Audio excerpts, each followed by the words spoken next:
गुरुदेव महादेव गुरुदेव सदा शिवा गुरुदैवात् परं नास्ति तस्मै श्री गुरवे नमः।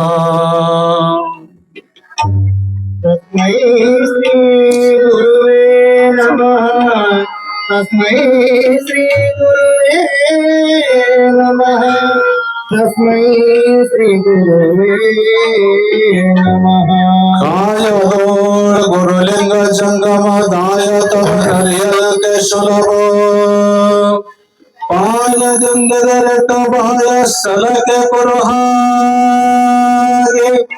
ದಾಯ ತೋರೆ ಸಮಸ್ತ ಭಕ್ತನೆ ಕಾಯವನ್ನು ಪಾವನವ ಮಾಡಿದ ರಾಯ ಪೂರ್ವಾಚಾರ್ಯ ಸಂಗನ ಬಸವ ಶರಣಾರ್ಥಿ ರಾಯ ಸಂಗನ ಶರಣ ಬಸವ ಶರಣಾರ್ಥಿ ಸಂಗನ ಬಸವ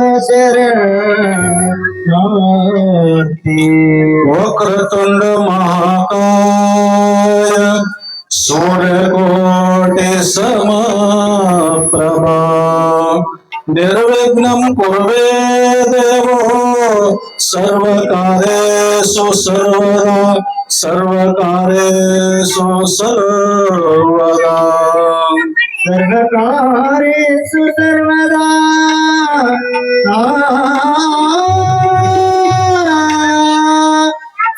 ಸರ್ವಕಾರ್ಯೇಷು ಸರ್ವದಾ ಸರ್ವಕಾರ್ಯೇಷು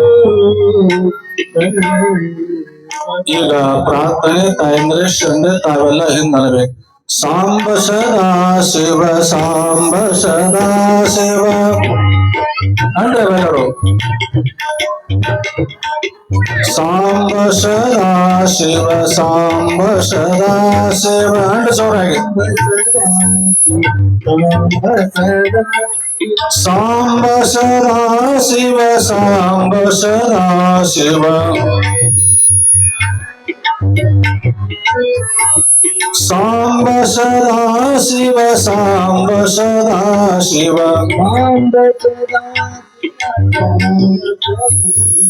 ಸಾಂಬ ಸದಾ ಶಿವ ಸಾಂಬ ಸದಾ ಶಿವ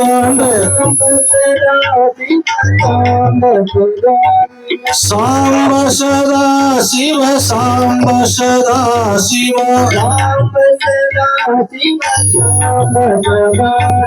ಶ್ರೀ ಗುರು ಬಸವಲಿಂಗಾಯ ನಮಃ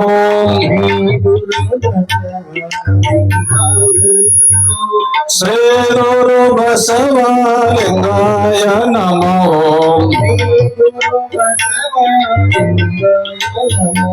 ಶ್ರೀ ಗುರು ಬಸವಲಿಂಗಾಯ ನಮಃ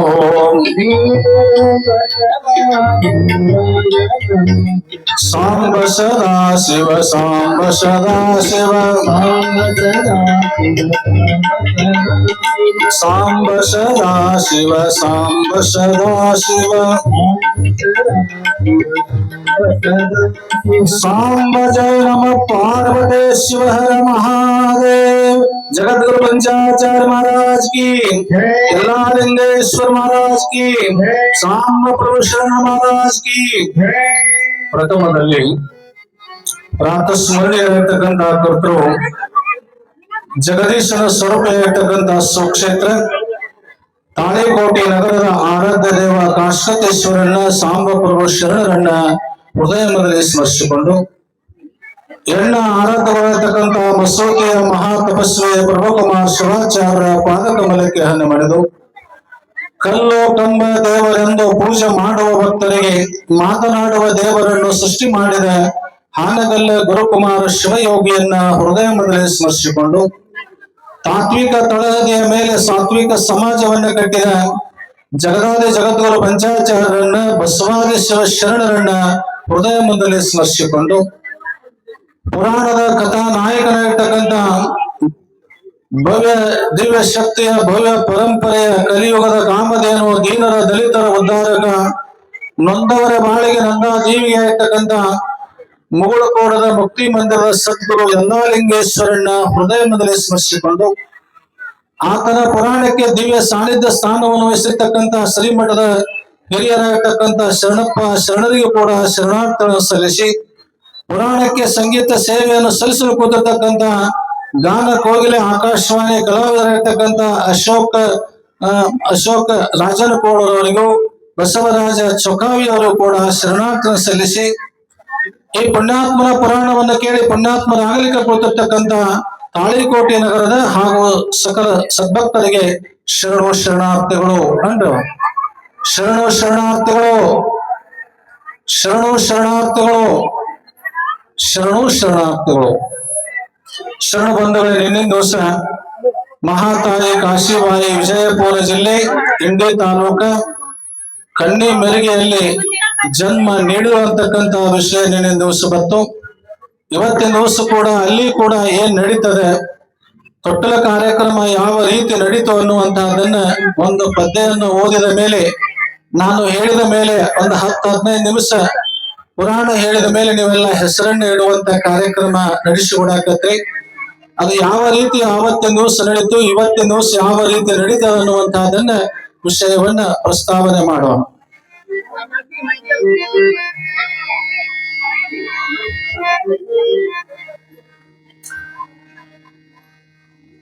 ತಂದೆ ತಾಯಿಗಳು ಹೆಚ್ಚೆ ಹಿಡಿದು ಹರಕೆ ಪರಿಷತ್ತು ನೊಂದ ಹೃದಯ ರಕ್ತೆ ಪಡೆದು ಪರತರ ಪರಂ ಜ್ಯೋತಿಯನ್ನ ಮಗುವನ್ನಾಗಿ ಪಡೆದ ಭಾಗ್ಯ ಅವರದಾಯಿತು. ಮಗುವುದರೆಗೆ ಅವತರಿಸಿ 12 ದಿವಸಕ್ಕೆ ಕಳೆದವು 13 ದಿನದಲ್ಲಿ ನಾಮಕರಣ ಮಾಡುವ ಕಾರ್ಯ ಮನೆಯಲ್ಲಿ ಅಂದು ನಡೆಯಿತು, ಅಂದು ನಡೆಯಿತು, ಅಂದು ನಡೆಯಿತು.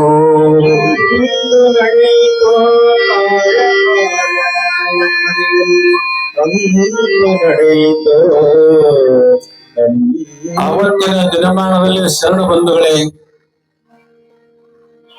1886ರಲ್ಲಿ ಈತ ಜನಿಸಿದ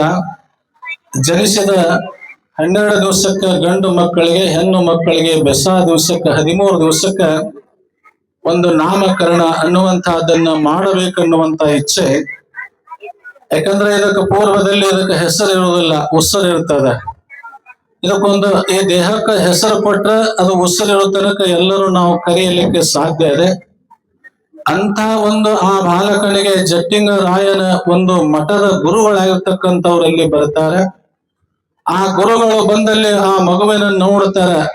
ಹಳ್ಳಿ ಚಂಡಿನಂಗ ಅಗದೇ ದಷ್ಟ ಪುಷ್ಟ, ನೀವೆಲ್ಲ ಮುಟ್ಟಿಗೆ ಮಾಡಿರ್ತಿರಲ್ಲ, ಎಷ್ಟು ಚಂದ, ಆತನ ಕೈ ಚಂದ, ಆತನ ಕಾಲು ಚಂದ, ಆತನ ಕಣ್ಣು ಚಂದ, ಆತನ ಇಡೀ ದೇಹವೇ ಚಂದ. ನೋಡಿದ ವ್ಯಕ್ತಿ ಅದೃಷ್ಟ ಅಂತಹದಿತ್ತು ಅಂದ್ರೆ ಹಸುವು ಮತ್ತು ನೀರಡಿಕೆ ಹಾರ್ತಾ ಇತ್ತು. ಅಂತ ದಿವ್ಯ ಒಂದು ಶಕ್ತಿ, ಅದಕ್ಕೆ ಕೋಟಿಗೊಬ್ಬರಂತಹ ಮಹಾತ್ಮರು ಜನಿಸ್ತಾರ. ಮಹಾತಾಯಿ ಅಂತ ಮಗುವಿನನ್ನ ಯಾವ ರೀತಿ ಬೆಳೆಸಬೇಕು ಅನ್ನುವಂತಹದನ್ನ ಅವರು ಅಮೃತ ಹಸ್ತವನ್ನ ಇಡುತ್ತಾರೆ. ಅವಾಗ ಕಾಶಿಬಾಯಿ ಹೆಸರಿಡಕ್ಕಂತ ಪೂರ್ವದಲ್ಲಿ ಆ ತಾಯಂದ್ರಿಗೆ ಹಂಬಲ ಇರ್ತದ ನೋಡ್ರಿ. ನೀವೆಲ್ಲ ಮಗು ಹುಟ್ಟಿದ ಮರುದಿವಸ ಪಂಚಾಂಗದಾರ ಹತ್ರ ಹೋಗ್ತೀರಿ, ಅವರೆಲ್ಲ ಜ್ಯೋತಿಷ್ಯವನ್ನ ತೆಗೆದು ನೋಡುತ್ತಾರೆ.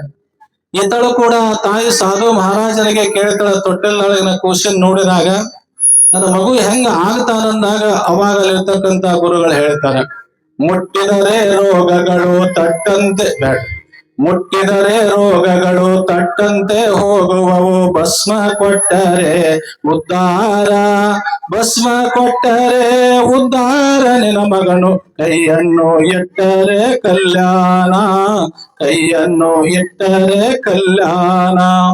ನೋಡಲಿರ್ತಕ್ಕಂತ ಸಾಧು ಮಹಾರಾಜ ಕಾಶಿಬಾಯಿಗೆ ಹೇಳ್ತಾನೆ, ಮುಟ್ಟಿದರೆ ರೋಗಗಳು ತಟ್ಟಂತೆ ಹೋಗುವವು. ನಿನ್ನ ಮಗ ಯಾರನ್ನ ಮುಟ್ಟತಾನ, ರೋಗ ಹತ್ತಿದ ಮನುಷ್ಯ ಬಂದ ಅಂದ್ರೆ ಆತನನ್ನ ಮುಟ್ಟಿ ಬಿಟ್ಟ ತಟ್ಟಂತೆ ರೋಗ ಹೋಗ್ತಾವು. ಮುಟ್ಟಿದರೆ ರೋಗಗಳು ತಟ್ಟಂತೆ ಹೋಗುವವು, ಭಸ್ಮ ಕೊಟ್ಟರೆ ಉದ್ಧಾರ. ಅವರ ಮನೆತನದೊಳಗೆ ಏನಾದ್ರೂ ಕಷ್ಟ ಕಾರ್ಪಣ್ಯ ಇತ್ತು ಅಂದರೆ ಒಂದು ಭಸ್ಮ ಕೊಟ್ಟು ಬಿಟ್ರೆ ಅವ್ರ ಮನಿ ಒಳಗ ಅದು ಇತ್ತು ಅಂದ್ರೆ ಆ ಭಸ್ಮವೇ ಬಂಗಾರ ಆಗಿ ಅವರ ಮನೆತನ ಉದ್ಧಾರ ಮಾಡುವಂತ ಶಕ್ತಿ ನಿನ್ನ ಮಗನ ಕೈಯಲ್ಲಿ ಅದ. ಕೈಯನ್ನು ಇಟ್ಟರೆ ಅಂದ್ರೆ ಹಸ್ತ ಇಟ್ಟಂದ್ರೆ ಅವರ ಹಸ್ತವನ್ನ ಅವರ ಮಸ್ತಕದ ಮೇಲೆ ಇಟ್ಟ ಅಂದ್ರೆ ಹಣೆ ಬರ ಏನಾದ್ರೂ ಅವ್ರನ್ನ ಕೆಟ್ಟ ಇತ್ತು ಅಂದ್ರೆ ಅದನ್ನ ಬದಲು ಮಾಡುವಂತ ಶಕ್ತಿ ನಿನ್ನ ಮಗನಲ್ಲಿದೆ. ಅದಕ್ಕೆ ಮುಟ್ಟಿದ ರೋಗಗಳು ತಟ್ಟಂತೆ ಹೋಗುವವು, ಭಸ್ಮ ಕೊಟ್ಟರೆ ಉದ್ಧಾರ, ಭಸ್ಮ ಕೊಟ್ಟರೆ ಉದ್ಧಾರ, ನಿನ್ನ ಮಗನು ಹಸ್ತವನ್ನು ಇಟ್ಟರೆ ಉದ್ಧಾರ. ಅಂತ ಮಗ ನಿನಗಲ್ಲಿ ಜನಿಸ್ತಾನ. ಇವತ್ತೆಲ್ಲ ನೋಡಿ ತೊಟ್ಟಿಲ ಅಂದರೇನು, ಕೊಟ್ಟುಟ್ಟ ಕುರು ಅಂದರೇನು, ಕುಂಚಿಗೆ ಅಂದರೇನು, ಬುಗ್ಗರಿ ಅಂದರೇನು, ನೋಡಿ ಇವೆಲ್ಲ ಒಂದು 5 ನಿಮಿಷ ನಾ ಹೇಳ್ತೇನೆ ತಾಯಂದ್ರೆ ನೀವೆಲ್ಲ ಶಾಂತ ರೀತಿಯಿಂದ ಕೂಡಿ ಒಂದು 5 ನಿಮಿಷ ನಾನು ಹೇಳ್ತೀನಿ. ಹೇಳಿದ ಮೇಲೆ ಅದನ್ನ ಮಾಡಾಕತ್ರಿ. ಯಾಕ ಎತ್ತಿ ಒಂದ್ 5 ನಿಮಿಷ ಹೇಳಿದ ಮೇಲೆ ಅದನ್ನ ಮಾಡಕನ ಕೂಡ್ರಿ ಅಲ್ಲೇ ಒಂದ್ 5 ನಿಮಿಷ ನೋಡ್ಬೇಕಲ್ಲಿರ್ತಕ್ಕಂತ ಆ ಸಾಧು ಮಹಾರಾಜ ಬಂದು ಹೇಳ್ತಾನೆ, ತೊಟ್ಟಿಲವನ್ನ ಚೌಕಾಕಾರವಾದಂತ ತೊಟ್ಟಿಲವನ್ನೇ ಯಾಕೆ ಕಟ್ತಾರ? ಪ್ರತಿಯೊಂದು ಮನುಷ್ಯ ತೊಟ್ಟಿಲದಲ್ಲೇ ಆಡ್ತದೆ. ಪ್ರತಿಯೊಂದು ಮನುಷ್ಯನಿಗೆ 3 ಕಟ್ಟದ, ಒಂದು ತೊಟ್ಟಿಲ ಕಟ್ಟು, ಒಂದು ವಾಸಿಂಗ ಕಟ್ಟು, ಒಂದು ಸಿದಿಗೆಯ ಕಟ್ಟು. ಈ 3 ಕಟ್ಟಿನೊಳಗೆ ಈ ಮನುಷ್ಯ ಜೀವನ ನಡೀತದೆ. ಚೌಕಾಕಾರವಾದಂತ ತೊಟ್ಟಲವನ್ನ ಯಾಕೆ ಮಗುವಿಗೆ ಹಾಕ್ತಾರಂದ್ರೆ ನಾಳೆ ಆ ಮಗುವಿಗೆ ಏನ್ ಹೇಳ್ತಾನೆ, ಮಗವೇ ಈ ಜಗತ್ತಿನಲ್ಲೊಂದು ಚೌಕಟ್ಟು ಅನ್ನೋದದೆ. ನಮ್ಮ ಭಾರತ ದೇಶದಲ್ಲಿ, ನಮ್ಮ ಕರ್ನಾಟಕ ರಾಜ್ಯದಲ್ಲಿ, ನಮ್ಮ ವೀರಶೈವ ಲಿಂಗಾಯತ ಧರ್ಮದಲ್ಲಿ ಏನದ ಒಂದು ಚೌಕಟ್ಟು ಅನ್ನೋದದ. ಆ ಚೌಕಟ್ಟು ಅನ್ನೋದು ಮೀರಿ ಹೋಗಬೇಡ ಅನ್ನೋದು ಸಲುವಾಗಿ ಚೌಕಾಕಾರವಾದಂತ ತೊಟ್ಟಲವನ್ನೇ ಕಟ್ತಾರ. ಇನ್ನು ಹಗ್ಗ 4 ನೋಡ್ರಿ, 4 ಹಗ್ಗ ಅದಾವು. 4 ಹಗ್ಗ ಏನ್ ಉತ್ತರ ಹೇಳ್ತಂದ್ರೆ, ಮೊದಲನೇ ಹಗ್ಗ ಧರ್ಮ, 2ನೇ ಹಗ್ಗ ಅರ್ಥ, 3ನೇ ಹಗ್ಗ ನೋಡ್ರಿ ಕಾಮ, 4ನೇ ಹಗ್ಗ ಮೋಕ್ಷ. ಧರ್ಮ ಅಂದ್ರೆ ಏನ್ರಿ? ಯಾವತ್ತು ಹುಟ್ಟಿದ ಮೇಲೆ ಬಂದ ಮಗುವೆ ನೀನು ಧರ್ಮದಿಂದ ನಡಿಬೇಕು, ಧರ್ಮವನ್ನೇ ಆಚರಿಸಬೇಕು, ಗುರು ಹಿರಿಯರಿಗೆ ಭಾಗಬೇಕು, ಗುರು ಹಿರಿಯರಿಗೆ ಭಾಗಬೇಕು, ದೇವರಿಗೆ ಭಾಗಬೇಕು, ತಂದೆ ತಾಯಿಗೆ ಭಾಗಬೇಕು. ಇದು ಧರ್ಮ. ಈ ರೀತಿ ನಡೆದಪ್ಪ ಅಂತಂದ್ರೆ ನೀ ಜನ್ಮ ತಾಳಿದಕ್ಕೂ ನೀ ಹುಟ್ಟಿ ಬಂದದಕ್ಕೂ ನಿನ್ನ ಜನ್ಮ ಸಾರ್ಥಕ. ಇನ್ನು ಅರ್ಥ ನೋಡ್ರಿ, ಅರ್ಥ ಅಂದ್ರೆ ಏನ್ರಿವ? ಅರ್ಥ ಅಂದ್ರೆ ಗಂಡನ ಹೆಸರು ಹೇಳೋದಲ್ಲ. ನಾನು ಮೊನ್ನೆ ಒಂದು ಊರಿಗೆ ನೋಡ್ರಿ ಹೋದಾಗ ಹಿಂಗ ತೊಟ್ಲ ಕಾರ್ಯಕ್ರಮದಾಗ ಬಂದ, ಯಾಕ ಹೆಸರು ಹೇಳೋ ಕೂಡಲೇ ಬ್ಯಾಡ ಬಿಡ್ರಿ ಅಪ್ಪ ಅಂದ. ಬ್ಯಾಡ ಬಿಡ್ರಿ ಅಂದಾಗ ಇಲ್ರಿ ಹೇಳಬೇಕಂತ ಅಂದಾಗ ಆರ್ತಿ ಹೇಳ್ಕೊಂಡ ಅರವಿ ಕತ್ತರಿಸುವ ಕತ್ರೆ, ಲಿಂಗಕ್ಕೆ ಎರ್ಸುದು ಪತ್ರೆ, ಮಳಿ ಬಂದಾಗ ಎರ್ಸುದು ಛತ್ರೆ, ನನ್ನ ಗಂಡನ ಹೆಸರು ಕೇಳೋರು ಹೆಣ ಎತ್ರಿ ಅಂದ್ಬಿಟ್ಟು. ಇದು ಭಾರಿ ಆತವ, ಇದೇನು ಹಿಂಗ್ಯಾಕಿದು? ಇಲ್ರಪ್ಪ ನಮ್ ಬಾಗಲಕೋಟೆ ಜಿಲ್ಲಾದಾಗ ಹಿಂಗ ಅದಾವ್. ಇನ್ನೊಬ್ಬಾಕೆನ್ಲು ನಿಮಗೆಲ್ಲ ಗೊತ್ತದೆ. ನಾನು ಹೇಳ್ಬಿಡ್ಲಿ ಅಂಡ್ ಮುತ್ತ ಬ್ಯಾಡ ಬಿಡವ. ಮತ್ತ ಅಕ್ಕಿ ಅಲ್ಲಿ ಸ್ವಾಟಿ ಹರಿದಾಳ, ಹೆಣ ಎತ್ತಾಳ ಅಂದ ಕೂಡಲೇ ಅಕ್ಕಿ ಕ್ವಾಟಿ ಮೇಲೆ ಕ್ವಾಟಿ ಬಾಗಲಕೋಟೆ, ಕ್ವಾಟಿ ಮೇಲೆ ಕ್ವಾಟಿ ಬಾಗಲಕೋಟೆ, ನನ್ನ ಗಂಡನ ಹೆಸರು ಕೇಳೋರು ಹರಿತಿನ ಸ್ವಾಟಿ ಅನ್ಲ. ಇದು ಅದ್ಭುತ ಐತಿವ ಸಾಕಂದ್ರ. ಇನ್ನು ಮುಂದೆ ಪುರಾಣ ಹೇಳ್ಬೇಕಂದ್ರ ನೋಡ್ರಿ, ಅರ್ಥ ಅಂದ್ರೆ ಏನು? ದುಡ್ಡ. ಆ ದುಡ್ಡ ಹೆಂಗ ಗಳಿಸ್ಬೇಕಂದ್ರ ಕಾಯಕದಿಂದನೇ ಕಳಿಸ್ಬೇಕು. ಮುರ್ಲಿಂಗ ಜಂಗಮ ದಾಸೋಗ ಮಾಡ್ಬೇಕು. ಪುರಾಣ ಪ್ರವಚನದಲ್ಲಿ ನೋಡು ಪಟ್ಟಿ ಕೊಡ್ಬೇಕು. ಈ ರೀತಿ ಒಂದ ಲೆವೆಲ್ ಹಿಡಿಯಪ್ಪ, ಒಂದ ಲೆವೆಲ್ ಈ ರೀತಿ ಇದು ಕರೆಕ್ಟ್ ಆಗಿಬಿಡಿ. ಈ ರೀತಿ ನೀ ನಡೆದದ್ದ ಕರೆ ಆದ್ರೆ ನಿನ್ನ ಜನ್ಮ ಸಾರ್ಥಕ ಆಗ್ತದ ಅನ್ನುವಂತ ದೃಷ್ಟಿಯಾಗಿ 2ನೇ ಹಗ್ಗ ಏನ್ ಹೇಳ್ತದ? ಧರ್ಮ, ಅರ್ಥ. 3ನೇ ಹಗ್ಗ ಏನ್ ಹೇಳ್ತದ್ರಿ? ಕಾಮ. ಕಾಮ ಅಂದ್ರೆ ಏನ್ರಿ? ಸ್ತ್ರೀಯನ್ನ ಭೋಗಿಸ್ತಕ್ಕಂತದ್ದೇ ಅಲ್ಲ. ಕಾಮ ಅಂದ್ರೆ ಇಚ್ಛೆ. ಹಿಂದೆಲ್ಲ ರೈತರದಾರ ಇಲ್ಲೆಲ್ಲ ಸಾಕಷ್ಟು. ಹಿಂದ ನೋಡ್ರಿ ಕಣದಾಗ ಗ್ವಾರಿ ಅಂತಿರ್ತಿದ್ದು, ರಾಗೋಲ್ ಅಂತಿರ್ತಿದ್ದು, ಬೂದ್ಗ ಅಂತಿರ್ತಿತ್ತು, ಪುಟ್ಟಿ ಅಂತಿರ್ತಿತ್ತು, ಮೆಟ್ನಾಲಿಗೆ ಅಂತಿರ್ತಿತ್ತು. ನೋಡ್ರಿ ಆ ತೆನೆ ಜಗ್ಗುವಾಗ, ಕಾಳನ್ನ ಜಗ್ಗುವಾಗ ಆ ರಾಗೋಲ ನೋಡಿ ಮಡಗುಂಟಿ ರಾಗೋಲ್ ಎಲ್ಲಾ ನನಗ ಬೇಕಂತಿರ್ತಿತ್ತು. ಆದ್ರ ರಾಗೋಲ ಪಳ ಇರ್ತಿತ್ತು, ಅವ್ರಿಗೆ ಕೇರ್ಲಿ ಬಿಡು ಅಂತಿತ್ತು. ಹಂಗ ಕಾಮ ಅನ್ನುವಂತಹದ್ದು ಇಚ್ಛೆ.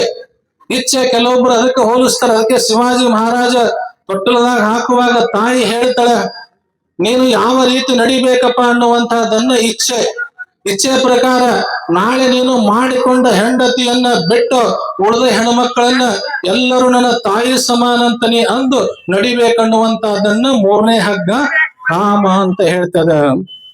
3ನೇ ಹಗ್ಗ ಯಾಕೆ ಹೋತಮ್ಮ ಹಿಂಗ್ಯಾಕ್ ಮಾಡ್ತಾರೆ? ಹಿಂಗ್ಯಾಕ್ ಮಾಡಿದ್ರು ಒಂದ್ ಲೆವೆಲ್ ಇಡ್ರಿ. ಕೈ ಇಡು, ಹಂಗೆಲ್ಲ ಕೈ ಆಡಿಸ್ಬೇಡ್ರಿ. ಅದ ಕೈಯಾಡ್ಸಿಗುಳ್ಳಿ ಏನಾಕೈತಿ ಅಂದ್ರ ಅದು ಹೇಳ್ಬಾರ್ದು ನಿಮ್ ಮುಂದೆ ಹಂಗ ಆಕೈತಿ. ಯಾಕಂದ್ರೆ ಇದು ಒಂದು ರೈಲ್ವೆ ಹಳೆ ಇದ್ದಂಗ. ಒಂದ್ ಹಳೆ ಮ್ಯಾಗ ಟ್ರೈನ್ ಹೊಂಟಿರ್ತೈತಿ. ಊಟ ಚೆನ್ನಾಗಿ ಮಾಡುವಾಗ ಬಾಯಾಗ ಹಾಳು ಬರ್ತದ, ಹೆಂಗ ಅನಿಸ್ತದ. ಒಂದ್ ಲೆವೆಲ್ ಇಡ್ರಿ, ಪಾಪ ಹೊಸದಾಗಿ ಹಚ್ಚಾರ ಕಾಣ್ತೈತಿ. ಅವ್ರಿಗೆ ಎದಗುಚ್ಚ ಹಿಡ್ದದ, ಹೆಂಗ್ ಆಕೈತಿ ಹೆಂಗಿಲ್ಲೋ, ಏನ್ ಆಕೈತಿ ಏನಿಲ್ಲೋ ಭಾವ ಹಾಕ್ತಾರ. ಯಾರು ಮೈಕ್ ಹಚ್ಚಲ್ ಒಂದ್ ಜೋರಾಗಿ ಚಪ್ಪಾಳೆ ತಟ್ಟಿರ ಧೈರ್ಯ ಬರಂಗ. ಧೈರ್ಯ ಬರ್ಬೇಕಾಗ ಧೈರ್ಯಂ ಸರ್ವತ್ರ ಸಾಧನಂ. ಯಾಕಂದ್ರೆ ಅದು ನೋಡಿ, ಇದು ಎಲೆಕ್ಟ್ರಿಕ್. ಅದು ಯಾವ ರೀತಿ ಯಾವಾಗ ಕೈ ಕೊಡ್ತೈತಿ, ಯಾವಾಗ ಕಾಲು ಕೊಡ್ತೈತಿ, ಯಾವಾಗ ಡೆಮ್ ಅಂತೈತಿ ಹೇಳಕ್ ಆಗೋದಿಲ್ಲ. ಆದ್ರೂ ಕೂಡ ಸಾಂಬ ಪ್ರಭು ಶರಣರಲ್ಲಿ ನಾವ್ ಏನ್ ಕೇಳ್ಬೇಕು, ಚೆನ್ನಾಗಿ ಎಡೆಯಪ್ಪ ನಮ್ದೆಲ್ಲ ಅಂತ ಹೇಳ್ಬೇಕು. ನೋಡ್ಬೇಕಲ್ಲಿರ್ತಕ್ಕಂತ ಮಹಾನುಭಾವನಿಗೆ ಅಲ್ಲಿ ಹೇಳ್ತಾಳೆ, ಶಿವಾಜಿ ಮಹಾರಾಜ ಯಾವ ರೀತಿ ನಡೆದ, ಆ ಉಪದೇಶ ಮಾಡಿದಂತೆ ನಡೆದ. 21 ವಯಸ್ಸಿಗೆ ಬರ್ತಾನ್ರಿ. ನೋಡ್ಬೇಕಲ್ಲಿರ್ತಕ್ಕಂತ ಕುದುರೆ ಮೇಲೆ ಹತ್ತಿ, ಕಾಕ 5 ನಿಮಿಷ ನಿಂದ ಕಾಕ, 5 ನಿಮಿಷ ಕುದುರೆ ಮ್ಯಾಗ ಹತ್ತಿ ಬಂದ ಕೇಳಿ ಚಲೋ ಅದ, ನಿಮ್ಮ ಬದುಕು ಹೆಂಗ ಸುಂದರ ಆಗ್ತದ ಅನ್ನುವಂತಹದ್ದು ನಾ ಹೇಳಕತ್ತೀನಿ. ನೋಡ್ಬೇಕಲ್ಲಿರ್ತಕ್ಕಂತ ಕುದುರೆ ಮ್ಯಾಗ ಹತ್ತಿ ಬಂದ, ಅರಣ್ಯದಾಗ ಕೊತ್ತಿದ್ದ. ಅವನ ಆಳುಗಳಲ್ಲಿ ಬಂದರು, ಬೆಳವಡಿ ಮಲ್ಲಮ್ಮನನ್ನು ನೋಡಿದ್ರು. ಸರ್ ನೀವು ಕೂಡ್ಸ, ಕೂಡೋತಲ್ರಿ, ಕುರ್ಚಿ ಹಾಕ ಸರ್ ಬಂದು ಕೂಡ್ಸ್ ಪಾಪ. ನೋಡ್ಬೇಕಲ್ಲಿರ್ತಕ್ಕಂತ ಆ ಬೆಳವಡಿ ಮಲ್ಲಮ್ಮ ಹೆಂಗಿಲ್ಲ ಅಂದ್ರೆ 70 ವರ್ಷದ ಮುದುಕ ನೋಡಿದ್ರೆ 20 ವರ್ಷದ ತರುಣಿ ಮೇಲೆ ಕಾಮ ಉದ್ರೇಕ ಆಗ್ತಿತ್ತ. ಅಂತ ರೂಪ ಭಗವಂತ ಕೊಟ್ಟಿದ್ದ. ಅವಾಗ ಕೈಕಾಲ ಕಟ್ಟಿ ಅವನ್ನ ತಕೊಂಡು ಎಲ್ಲಿ ಬರ್ತಾರ್ರಿ, ಶಿವಾಜಿ ಮಹಾರಾಜ ನಂತರ ಬರ್ತಾರೆ. ಶಿವಾಜಿ ಮಹಾರಾಜ ಕೇಳ್ತಾನೆ, ಈಗಿನಾಗ ಕೈಕಾಲು ಕಟ್ಕೊಂಡು ಬಂದ್ರು. ನೋಡು ಮಹಾರಾಜ, ನಿನ್ನ ಅರಮನೆಯಲ್ಲಿ ಮುತ್ತದ, ರತ್ನದ, ವಜ್ರದ, ವೈಡೂರ್ಯದ ಎಲ್ಲಾ ಸಂಪತ್ತದ, ಸ್ತ್ರೀ ರತ್ನಂದಿಲ್ಲ. ಈಗಿನ ವೈದ್ಯರ ಬೋಗಸರ ಬೋಗ್ಸು. ನೋಡಿ ಲಗ್ನಾರ ಆಗುವಂದಾಗ ಅಂತ ಮಾತು ಹೇಳ್ತಾನ, ಹುಚ್ಚ್ರೆ, ನಮ್ಮ ದೇಶದ ಪದ್ಧತಿ ಏನ್, ಹೊರದೇಶದ ಪದ್ಧತಿ ಏನ್? ನಮ್ಮ ದೇಶದ ಪದ್ಧತಿ ಏನ್, ಹೊರದೇಶದ ಪದ್ಧತಿ ಏನ್? ಹೊರದೇಶದೊಳಗೆ ಹಡದ ತಾಯಿ ಒಬ್ಬಾಕಿನ ಬಿಟ್ಟು ಉಳಿದ ಹೆಣ್ಮಕ್ಳು ಹೆಂಡತಿ ಸಮಾನ ಅಂತಾರ. ನಮ್ಮ ಭಾರತ ದೇಶದೊಳಗ ಹೆಂಡತಿಯನ್ನ ಬಿಟ್ಟು ಉಳಿದ ಹೆಣ್ಮಕ್ಳ ತಾಯಿ ಸಮಾನ ಅಂತಾರ. ಈಗಿನ ಬಿಟ್ಟು ಕಳಿಸಿರುವಂತಾನ ಶಿವಾಜಿ ಮಹಾರಾಜ.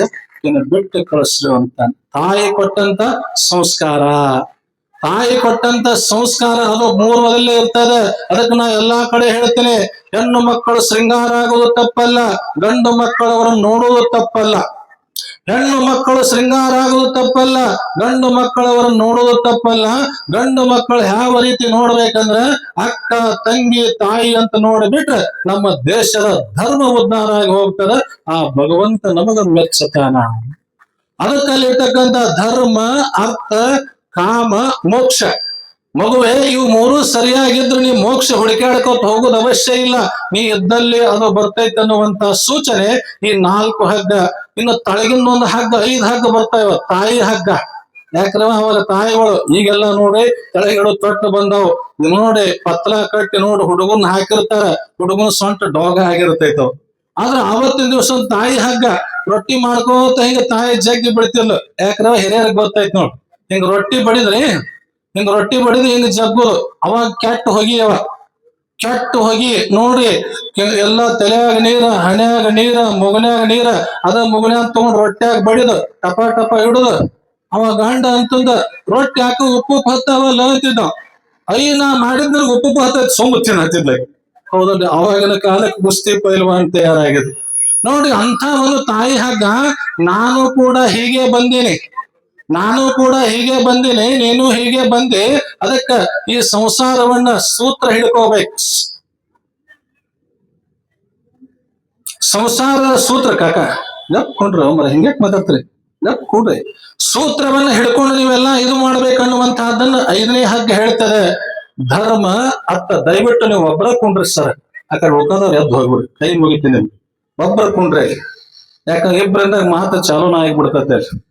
ನೋಡಿ, ನಾವು ಶರಣ ನಾವು ಕೂತೆ ಒಂದ್ ಲೀಟರ್ ಇಬ್ಬರು ನಾವು ಮಾತಾಡ್ತೇವೆ, ಕೆಡಿಸ್ಬೇಡ ಅನ್ನುವಂತ ಸಂದೇಶವನ್ನೇ ಕೊಡ್ತಾ ಇದ್ದೀನಿ ನಿಮಗೆ. ಏನ್ ವರ್ಷ ಕೇಳ್ಕೊಬಿಡು, ಮತ್ತೆ ಇದೇನು ಹೊಸದಲ್ಲ ಇಡಬೇಡ್ರಿ. ಯಾಕಂದ್ರೆ ಕೇಳಿದ್ದೆ ಕೇಳೋಲ್ರೆ, ಮರ್ತದ ನಾನ್ ನೆನಪು ಮಾಡಕ್ ಬಂದಿನ ಅಷ್ಟೇ. ನೀವು ನಿನ್ನೆಲ್ಲಿ ಮೊನ್ನೆ ಒಂದ್ ಊರು ಹೋದಾಗ ಘಟನೆ ನಡೀತು ನೋಡಿ. 70 ವರ್ಷ ಮುದುಕ ಚಸ್ಮಾ ಕಣ್ಣಿನ ಮೇಲೆ ಹಾಕಂಡೆ. ಅವ ಕಣ್ಣಿನ ಮೇಲೆ ಚಸ್ಮಾ ಐತನೋ ಗೊತ್ತಾ ಇಲ್ಲ, ಮಣಿ ತುಂಬ ಹುಡುಕಾಡಕತ್ತಾನ. ಮೊಮ್ಮಕ್ಕಳಿಗೆ ಕೇಳ್ದ, ಲೇ ತಮ್ಮ, ನನ್ನ ಚಸ್ಮಾ ನೋಡಿ ಏನೋ? ನೋಡಿಲ್ ಮುತ್ಯ. ಮಗನು ಕೇಳಿದ್ರ, ನಾನು ಚಸ್ಮಾ ನೋಡಿ ಅನ್ನೋ ಮಕ್ಕಳೇ, ನಾನು ನೋಡಿಲ್ ಮುತ್ಯ. ಸ್ವಸ್ಥರನ್ನ ಕೇಳಿದ, ನಾನು ನೋಡಿಲ್ಲ ಮುತ್ಯ, ಹೇಳ್ತಿ ರೊಟ್ಟಿ ಮಾಡಾಕತ್ತಿಲ್ಲ. ಲೇ ನನ್ ಚಸ್ಮಾ ನೋಡಿ ಅಲ್ಲಿ ಅಂದ ಕೂಡ್ಲೆ ಆಕಿ ಬಳಿ ಏರ್ಸಿ ಕಪಾಳಕ್ಕೊಂದು ಬೆಟ್ಲ, ಚಸ್ಮಾ ಕೆಳಗ ಬೆತ್ತ, ಈಗ ಇಲ್ಲೇ ತಗೋ ಅನ್ಲೈಕ್. ಇದು ನಮ್ಮ ಹತ್ರ ಇರ್ತೈತಿ, ನಮಗ್ ಗೊತ್ತಾಗೋದಿಲ್ಲ. ಅದಕ್ಕೆ ತಪ್ಪು ತಿಳ್ಕೊಬೇಡ್ರಿ. ನಿಮ್ಗಿಂತ ನಾ ಎಲ್ಲರಿಗೂ ಸಣ್ಣ. ಏನಪ್ಪಾ ನಾವು ದೊಡ್ಡವರು ಶ್ರೀಮಂತರು, ನಮಗೆ ಒಬ್ಬರ ಕುಂಡ್ರ ಇಬ್ಬರ ಕುಂಡ್ರ ತಪ್ಪು ತಿಳ್ಕೊಬೇಡ್ರಿ. ಇದು ಪುರಾಣ, ಹೌದಲ್ರಿ? ಪುರಾಣ ಅಂದ್ರೆ ಏನಿದು ಕುಂಡ್ರ ಗೋಷ್ಠಿ ಅಲ್ಲ ಇದು, ಹೌದಲ್ರಿ? ಇದಕ್ಕ ಇಲ್ಲಿ ಏನಪ್ಪಾ ಭಕ್ತಿ ಗೋಷ್ಠಿ ಇದು, ಹೌದಲ್ರಿ? ಭಕ್ತಿ ಗೋಷ್ಠಿಗೆ ನೀವು ಮನಿ ಒಳಗೆ ಸಂಸಾರ ಮಾತಿರ್ಲಿ, ಎಲ್ಲವೂ ಇರ್ಲಿ, ಸಂಪತ್ತು ನಿಮ್ಮ ರಾಜಕೀಯ ಹೊರಗೆ ಇರ್ಲಿ, ನಿಮ್ದು ಏನೋ ಮಾತು ಹೊರಗೆ ಇರ್ಲಿ, ಸಾಂಬ ಪ್ರಭು. ಇವತ್ತೆಲ್ಲ ನೀವು ಕಾಂಗ್ರೆಸ್ ಅವರ ಇರ್ಲಿ, ನೀವು ಬಿಜೆಪಿ ಅವರ ಇರ್ಲಿ, JDS ಅವರ ಇರ್ಲಿ, ಈ ಸಾಂಬ ಪ್ರಭು ಮಠದ ತನಕ ಬರುವ ತನಕ ಅವು ತಲೆಯಾಗಿರ್ಲಿ. ಮಠದೊಳಗೆ ಬಂದ ಕೂಡಲೇ ನೀವು ಭಕ್ತಿ ಪಕ್ಷದವರಾಗಿ ಕೂತ್ರೆ ನಿಮ್ಮ ಜನ್ಮ ಪಾವನ ಆಗ್ತದೆ. ಶಕ್ತಿ ಪ್ರದರ್ಶನ ಮಾಡಬಾರ್ದು, ಶಕ್ತಿ ಪ್ರದರ್ಶನ ಮಾಡಬಾರ್ದು, ಭಕ್ತಿ ಪ್ರದರ್ಶನ ಮಾಡ್ಬೇಕು. ಧರ್ಮ, ಅರ್ಥ, ಕಾಮ, ಮೋಕ್ಷ. ನೋಡಿ ಇನ್ನ ಹುಟ್ಟುಟ್ಟ ಕುರು, ಇದರ ಅರ್ಥ ಏನು ಬರೀತಾರ, ಬಹಳ ಚಂದ ಬರೀತಾರ ಕವಿಗಳು. ಹುಟ್ಟುಟ್ಟ ಕುರು ಅಂದ್ರೆ ಏನ್ರಿ? ಇವತ್ತೆಲ್ಲ ಮಗ ಹುಟ್ಟಿದ ಮರದಿವ್ಸ ನೀವು ಪಂಚಾಂಗದಾರ ಹತ್ರ ಹೋಗ್ತಾರೆ ನೋಡ್ರಿ, ಮಹಾ ಮನೆಗೆ ಎಷ್ಟೋ ತಾಯಂದ್ರು ಶರಣ ಬರ್ತಾರ. ಆ ಶರಣರ ವರಪ್ರಸಾದ ಅಮೃತ ಹಸ್ತದಿಂದ ಸಾಂಬ ಪ್ರಭು ಶರಣರ ನಾಮಸ್ಮರಣೆ ಮಾಡಿ, ಇವತ್ತೊಂದು ಮಗು ಚಿಟ್ಟನ ಚಿರ್ತಿತ್ತೋ, ಬಾಳ ಅಳತಿತ್ತೋ, ನೋಡು ನಾ ನಾಷ್ಟಾಕ್ ಒಳಗ್ ಹೋದೆ, ಹೊರಗೆ ಬರೋದ್ರಾಗ ಹುಡುಗ ಅಳೋದು ಗಪ್ಪ ಆಗಿತ್ತು. ಗುರುರಾಜಿಗೆ ಶರಣರು ಕೇಳಿದೆ, ಯಾಕ್ರಿ ಇದು ಹುಡುಗಿ ಅಳತಿತ್ತು ಹೋದಾಗ ಈಗ ಗಪ್ಪ ಆಯ್ತಲ್ಲ, ಅಳೋದು ನಿಲ್ಲಿಸ್ತಲ್ಲ ಅಂದ ಕೂಡಲೇ ನಾನು ಸಾಂಬ ಪ್ರಭು ಹೆಸರ ಮೇಲೆ, ಅಪ್ಪ ಅವ್ರ ಹೆಸರ ಮೇಲೆ ಒಂದು ಕರಿದಾರ ಕಟ್ಟಿ ಅವ್ರ ಹೆಸರು 3 ಸಲ ಅಂದಾಗ 3 ನಿಮಿಷನಾಗ ಅಳೋದು ನಿಂತೈತಿಯಪ್ಪ. ಇದು ಸಾಂಬ ಪ್ರಭು ಶರಣರ ಆಶೀರ್ವಾದ ಅಂತ. ನಾ ಹೇಳಿನಿ, ಕೃಪೆ ಮನೆಯಾಗ ಕೂತ್ರ ದೊರೀತದ, ಆಶೀರ್ವಾದ ಇಲ್ಲಿ ಬಂದ್ರ ದೊರೀತದೆ. ಅದಕ್ಕಲ್ಲಿ ಇರ್ತಕ್ಕಂತ ಮಹಾನುಭಾವರು ಗುರು ಕೊಟ್ಟಂತ ನೋಡಿ, ಕೊಟ್ಟುಟ್ಟ ಕುರು ಅಂದ್ರೆ ಏನಿ? ಅವರ ವಾರ, ತಿಥಿ, ನಕ್ಷತ್ರ, ಯೋಗ, ಕರುಣ ಎಲ್ಲವನ್ನ ತೆಗೆದು 1 ಅಕ್ಷರ ಕೊಡ್ತಾರೆ. ಬ ಅಂದ್ರ ಬಸಪ್ಪ, ಸಿ ಅಂದ್ರ ಶಿವಪ್ಪ, ಕ ಅಂದ್ರ ಕಲ್ಲವ, ಮ ಅಂದ್ರ ಮಲ್ಲವ, 1 ಅಕ್ಷರ ಕೊಡ್ತಾರ. ಅದನ್ನ ತಕೊಂಡು ನಾವು ಮುಂದೆ ನಾವು ಹೆಸರು ಹೆಚ್ಕೋಬೇಕು. ಇದಕ್ಕೆ ನೋಡಿ ಮೊದಲು ಏನತ್ರಿ, ಇವತ್ತಿಷ್ಟೆಲ್ಲ ನಿಮಗ್ ಮಲ್ಲವ ಅಂದ್ರೆ ಮಲ್ಲವ ಅಂದ್ಕೂಡ್ಲೆ ನಾನ ಮಲ್ಲವ ಹೊಳ್ಳಿ ನಿಂದ್ರಂಗಿಲ್ಲಕ್ಕೆ ಓ ಅಂತಾಳ. ಕಲ್ಲಪ್ಪ ಅಂದ್ರೆ ನಾನ ಕಲ್ಲಪ್ಪ ತನಂಡ ಓ ಅಂತಾನ. ಅಂದ್ರೆ ಇದು ಮೊದಲು ಓಂಕಾರದಿಂದ ಹುಟ್ಟ್ಯದ, ಇದು ಓಂ ಅನ್ನುವಂತ ಶಬ್ದದಿಂದ ಹುಟ್ಟ್ಯದ, ಓಂಕಾರದಿಂದ ಹುಟ್ಟ್ಯದ. ನೋಡಿ, ಓಂ ಅನ್ನುವಂತ ಶಬ್ದ ಏನ್ರಿ? 1 ಓ ಗಂಡ, ಅದರ ಮುಂದೆ ಪೂಜೆ ಹೆಣ್ಣ. ನೋಡಿ, ಗಂಡನಲ್ಲಿ 3 ತಿಂಗಳ ಇದು ಕೂಸಿರ್ತದ ಬರಿತನ ಕವಿ. ಗಂಡನಲ್ಲಿ ಇದು 3 ತಿಂಗಳ ಕೂಸು ಇರ್ತದ, ಹೆಂಡತಿಯಲ್ಲಿ 6 ತಿಂಗಳು ಇರ್ತದೆ. ಆದ್ರೆ ಗಂಡನಲ್ಲಿ ಇದು ತಯಾರಾಗುವುದಿಲ್ಲ. ಗಂಡನಲ್ಲಿ ಅಲ್ಲಿ ನೀರು ನಿರಂಕಾರ ಇರ್ತದೆ, ಅದು ಅಲ್ಲಿ ತಯಾರಾಗಂಗಿಲ್ಲ. ಅದು ಎಲ್ಲಿ ತಯಾರಾಗ್ತದೆ? ತಾಯಿ ಗರ್ಭದಲ್ಲಿ ಸೇರಿದಲ್ಲಿ ಅವಾಗ ತಯಾರಾಗ್ತದೆ. ಒಬ್ಬ ರೈತ ಕಬ್ಬು ಬೆಳಿಬಹುದು, ಆದ್ರೆ ಬೆಲ್ಲ ಬೆಳೆಯಕ್ಕಾಗುದಿಲ್ಲ, ಸಕ್ರಿ ಬೆಳೆಯಕ್ಕಾಗುದಿಲ್ಲ. ಅದನ್ನ ಒಯ್ದು ಫ್ಯಾಕ್ಟರಿಯಲ್ಲಿ ಹಾಕಿದಾಗ ಅವನ ಇಚ್ಛಾ ಪ್ರಕಾರ ಹೆಂಗಾಗ್ತದೋ ಹಂಗ ತಾಯಿ ಗರ್ಭದಲ್ಲಿ ಪುರುಷನ ನೋಡಿ ವೀರ ಹೆಚ್ಚಾದ್ರೆ ಪುರುಷ ಹುಡ್ತಾನಂತ, ಸ್ತ್ರೀಯರ ಅಲ್ಲಿ ನೋಡಿ ವೀರ ಹೆಚ್ಚಾದ್ರೆ ಸ್ತ್ರೀ ಹುಡ್ತಾಳಂತ. ಮತ್ತ ಪುರುಷಂದು ಸ್ತ್ರೀದು 2 ವೀರ ಹೆಚ್ಚಾಯ್ತಂದ್ರ ಆ ಗಂಡ ಜೋಗಪ್ಪ ಹುಡ್ತಾನಂತ ಬರೀತಾರೆ. ಅಂದ್ರೆ ಸ್ತ್ರೀ ಶಕ್ತಿ ಅಂತ ಆದರೆ. ಆದ್ರೆ ವಾದ ಹಾಕ್ತಾರೆ, ನಾನು ಮೇಲು ನೀನು ಮೇಲು ಅಂತ ವಾದ ಹಾಕ್ತಾರೆ. ಆದ್ರೆ 2 ಬೇಕಾಗ್ತದೆ. ಶರಣ ಬಂದರೆ ಇವತ್ತೆಲ್ಲ ಒಂದು ಮಾತು ಕೇಳ್ತೇನೆ, ಆ ಗಾಡಿಗೆ 1, ಈ ಗಾಡಿಗೆ ಪೂಜೆ ಬರೆದ್ರೆ ಅದಕ್ಕೆ ಬೆಲೆ ಇಲ್ಲ. ಆ ಪೂಜರ ಮಗ್ಲು ಹೋಗ್ಬೇಕು, 1ರ ಪೂಜೆ ಮಗ್ಲು ಹೋಗ್ಬೇಕು, ಅವಾಗ ಅದಕ್ಕೆ ಬೆಲೆ ಆಗ್ತದೆ. ಎಷ್ಟಾಕೈತ್ರಿ? 10 ಆಗ್ತದೆ. ಅದು ಒಂದೇ. ಇದು ಪೂಜೆನೆ. ಪೂಜೆಗೆ ಬೆಲೆ ಇಲ್ಲ, ಪೂಜೆಗೆ ಬೆಲೆ ಇಲ್ಲ, ಆದ್ರೆ 1ಕ್ಕೆ ಬೆಲೆ ಅದ. ಆ ಪೂಜೆ ಎಲ್ಲಿ ಬಂದು ಕೂತ್ರ 1ರ ಮಗ್ಲು ಕೂತ್ರ ಪೂಜೆಗೆ ಹೆಂಗ ಬೆಲೆ ಅದೋ ಹಂಗ ಇದು ನೋಡಿ. 1 ಅನ್ನೋದು ಬೆಟ್ಟ, ನಾವು ನೀವು ಕೊಟ್ಟ. 1 ಅನ್ನೋದು ಸಾಂಬ ಪ್ರಭು ಶರಣರು ಬೆಟ್ಟ, ನಾವು ನೀವು ಪುಟ್ಟ. ಆ ಮನೆ ಬೆಟ್ಟಿಲ್ಲಿ ಬಂದು ಆ ಬೆಟ್ಟದ ಮಗ್ಲು ನಾವು ಕೊತ್ತೇವಂದ್ರ ಪುಟ್ಟಗಳು ಇದು 10 ಆಗ್ತದೆ. 10 ಕೊತ್ತಗಳನ್ನು ಕಳೆಯುವಂತ ಶಕ್ತಿ ಸಾಂಬ ಪ್ರಭು ಶರಣರಲ್ಲಿ ಬರ್ತದೆ. ಪುಟ್ಟ ಬೇರೆ ಬೆಟ್ಟ ಬೇರೆ, ಹೌದಲ್ರಿ? ಪುಟ್ಟಿದ್ದಲ್ಲಿ ನೋಡಿ, ಬೆಟ್ಟದಲ್ಲೇ ಪುಟ್ಟು ಬರ್ಬೇಕು, ಹೌದಲ್ರಿ? ಸಾಂಬ ಪ್ರಭು ನಿಮ್ಮ ಮನೆಗೆ ಬರಂಗಿಲ್ಲ, ಅವರಿದ್ದಲ್ಲೇ ನಾವು ಬಂದು ಆಶೀರ್ವಾದ ಪಡಿತಕ್ಕಂತ ಶಕ್ತಿ ನಿಮ್ಮಲ್ಲಿ ಅದ. ನೋಡಿ, ಅದಕ್ಕೆ ಅಲ್ಲಿರ್ತಕ್ಕಂತ ಕವಿ ಎಷ್ಟು ಸುಂದರವಾಗಿ ಬರೀತಾನಂದ್ರೆ, ಅಲ್ಲಿರ್ತಕ್ಕಂತ ಓಂಕಾರ ನೋಡಿ, ಓಂಕಾರ ಮುಖದಿಂದ ಆಕಾಶ ಹುಡ್ತದ. ಓಂಕಾರ ಮುಖದಿಂದ ಆಕಾಶ ಹುಡ್ತದ, ಆಕಾಶ ಮುಖದಿಂದ ವಾಯು ಹುಡ್ತದ, ವಾಯು ಮುಖದಿಂದ ಜಲ ಹುಡ್ತದ, ಜಲದ ಮುಖಾಂತರ ನೆಲ ಹುಡ್ತದ, ನೆಲದ ಮುಖಾಂತರ ಆಹಾರ ಹುಡ್ತದ, ಆಹಾರ ಮುಖಾಂತರ ಅನ್ನ ತಯಾರಾಗ್ತದ. ಈ ಅನ್ನ ಮೊದಲು ಎಲ್ಲಿ ತಯಾರಾಗ್ತದಂದ್ರೆ ಭೂಮಿಯಲ್ಲಿ ತಯಾರಾಗ್ತದ. ನೋಡಿ, ತಂದೆಯಲ್ಲಿ ರಸನೇಂದ್ರಿಯಾಗಿ ತಯಾರಾಗ್ತದ ಅಂಡಾನು ಮತ್ತು ವೀರ್ಯಾನು.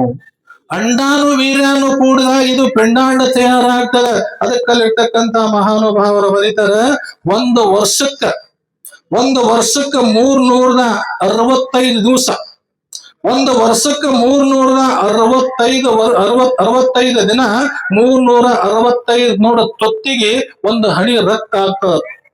365 ದಿನ ಒಂದು ತೊತ್ತಿಗೆ ಒಂದು ಹನಿ ರಕ್ತ ಆಗ್ತದೆ. 300 ಹನಿ ರಕ್ತಕ್ಕೆ ಒಂದು ಬಿಂದು ತಯಾರಾಗ್ತದೆ. ನೋಡಿ, ಆ 365 ದಿನ ಕೂಡಿದಾಗ ಒಂದು ಪಿಂಡ ತಯಾರಾಗ್ತದೆ. ಆ ಪಿಂಡಕ್ಕೆ ಅದಕ್ಕೆ ಬ್ರಹ್ಮಾಂಡ ಮತ್ತು ಪಿಂಡಾಂಡ ಮತ್ತು ಬ್ರಹ್ಮಾಂಡ ಎರಡೂ ಕೂಡಿಸಿ ಈ ಪುರಾಣದಲ್ಲಿ ಬರ್ದಾನ ತಾಯಂದ್ರೆ. ಅದಕ್ಕಲ್ಲಿರ್ತಕ್ಕಂಥ ಆವತ್ತಿನ ದಿನಮಾನದಲ್ಲಿ ಮಹಾತಾಯಿ ಕಾಶಿಮಾಯಿ ತೆಳಗ್ ಕುಂತಿರ್ತಾಳೆ. ಶಿವಪ್ಪ ಅಲ್ಲಿರ್ತಕ್ಕಂಥ ಎಲ್ಲಾ ಭಕ್ತಾದಿಗಳನ್ನ ಶರಣರು ಕರೀತಾರೆ. ಶಟಿಗವ್ ಅಂತಕ್ಕಂಥದ್ದು ಇಡ್ತಾರಲ್ರಿ ಬಡ್ಡ್ಯಾಗ, ಹೌದಲ್ಲ, ಇಟ್ಟಿಲ್ರಿ ಒಳ್ಳ ಮಣ್ಣೊಬ್ಬ ಹೆಣ್ಮಗಳವ ಒಳ್ಳ ಮತ್ತ ಅದೇನ ಯಾವ್ದ್ರಿ ಕಾರಣಕ್ಕಲ್ಲ ಹಿಂಗ್ ಗುಂಡ್ಗಾಲ್ ಇಡ್ಬೇಕಂದ್ ಕೂಡಲೇ ಆಕಿ ಏನ್ ತಿಂದಿಟ್ಟಾಳ, ತೊಟ್ಟಲ ಬಡ್ಡ್ಯಾಗ ಮಿಕ್ಸರ್ ತಂದಿಟ್ಟಾಳ. ಮಿಕ್ಸರ್ ಯಾಕೆ ತಂದಿಟ್ಟೆ? ಇಲ್ಲಪ್ಪ, ಖಾರ ಕೊಟ್ಟ ಕಾರಲ್ಲ. ಹೌದಲ್ರಿ, ನಮ್ಮ ಪೂಜೆ ಪುನಸ್ಕಾರ ನಿಯಮಗಳನ್ನ ಅದನ್ನೆಲ್ಲ ಇದು ಮಾಡ್ಕೋತ ಹೋಗೋಣ. ಕುಂಚಿಗೆ ಅಂತಕ್ಕಂಥದ್ದು ಚಿಗಿ ಅನ್ನೋ ಶಬ್ದಕ್ಕ ಕುಂಚಿಗೆ ಅನ್ನುವಂತ ನಾಮಕರಣ ಮಾಡ್ಯಾರ. ಇನ್ನು ಗುಗ್ಗರಿ ತಾಯಂದ್ರೆ, ನೀವೆಷ್ಟೇ ಶ್ರೀಮಂತರಿರಿ ಬಡವರಿರಿ, ನೀವು ಒಂದೊಂದ ಕಾಳನ್ನ ಸ್ವೀಕಾರ ಮಾಡಿ ಹೋದ್ರು ಸಹಿತ ನಿಮ್ಮ ದೇಹದಲ್ಲಿರ್ತಕ್ಕಂಥ ನಿಗ್ರಹವನ್ನ ಕಳೆಯುವಂತ ಶಕ್ತಿ ಎಲ್ಲಾ ಲಿಂಗನ ಗುಗ್ರಿಯಲ್ಲಿ ಐತೆ ಮಾತನ್ನ ಹೇಳಿ ಇವತ್ತೆಲ್ಲ ತಾಯಂದ್ರು 8-10 ಮಂದಿ ಕೂತಂಗ ಕಾಣಿಸ್ತಾರೆ. ಎಷ್ಟು ಮಂದ್ರ? ಒಂದ್ 10 ಮಂದಿ ಅಕ್ಕ, 9 ಮಂದಿ. ನೋಡು ತಾಯಂದ್ರೆ, ಅಂದು 18ನೇ ಶತಮಾನದಲ್ಲಿ ಮಹಾಪುಣ್ಯಾತ್ಮ ಎಲ್ಲಾ ಲಿಂಗನಿಗೆ ಮಹಾತಾಯಿ ಕಾಶಿಮಾಯಿ ಒಬ್ಬಾಕಿನೇ ಆದ್ರ ಇವತ್ತ ತಾಳಿಕೋಟಿ ಸಾಂಬ ಪ್ರಭು ಶರಣರ ಮಠದಲ್ಲಿ ಎಲ್ಲಾ ಲಿಂಗನ ತಾಯಿದೇರು 9 ಮಂದಿ ಕೂತಾರೆ. ಅಂದ್ರೆ ಎಲ್ಲಾ ಲಿಂಗನ ದೊಡ್ಡ ಪುಣ್ಯ ತಾಯಂದ್ರೆ, ಇದು ದೊಡ್ಡ ಪುಣ್ಯ. ಅದಕ್ಕೆ ನಮ್ಮ ಗವಾಯಿಗಳೊಂದು ಹಾಡ್ತಾರ, ಒಂದು ಸಾಣು. ನೀವೆಲ್ಲ ಯಾರು ಜೋಗಳ ಹಾಡೋರು ಹಾಡ್ರಿ, ಹೆಸರು ಇಡೋರು ಇಡ್ರಿ, ಆಮೇಲೆ ಪುರಾಣವನ್ನು ಮುಂದುವರ್ಸೋಣ. ಜಯ ಮಂಗಲಂ, ಜಯ ನಮ. ಕೂಸು ಇದ್ದ ಮನೆಗೆ ಬೀಸಣಿಗೆಯಾದ, ಕೂಸು ಕನ್ನೈನ ಒಳವರಗ. ಕೂಸು ಇದ್ದ ಮನೆಗೆ ಬೀಸಣಿಗೆಯಾದ, ಕೂಸು ಕನ್ನೈನ ಒಳವರಗ. ಕೂಸು ಕನ್ನೈನ ಒಳವರಗ ಆಡಿದರ ಈಸಣಿಕೆ ಗಾಳಿ ಸುಳಿದ, ಈಸಣಿಕೆ ಗಾಳಿ ಸುಳಿದ. ಕೂಸು ಇದ್ದ ಮನೆಗೆ ಬೀಸಣಿಗೆಯಾದ, ಕೂಸು ಕನ್ನಯ್ಯ ಒಳವರಗ. ಕೂಸು ಕನ್ನಯ್ಯ ಒಳವರಗ ಆಡಿದರ ಈಸಣಿಕೆ ಗಾಳಿ ಸುಳಿದ.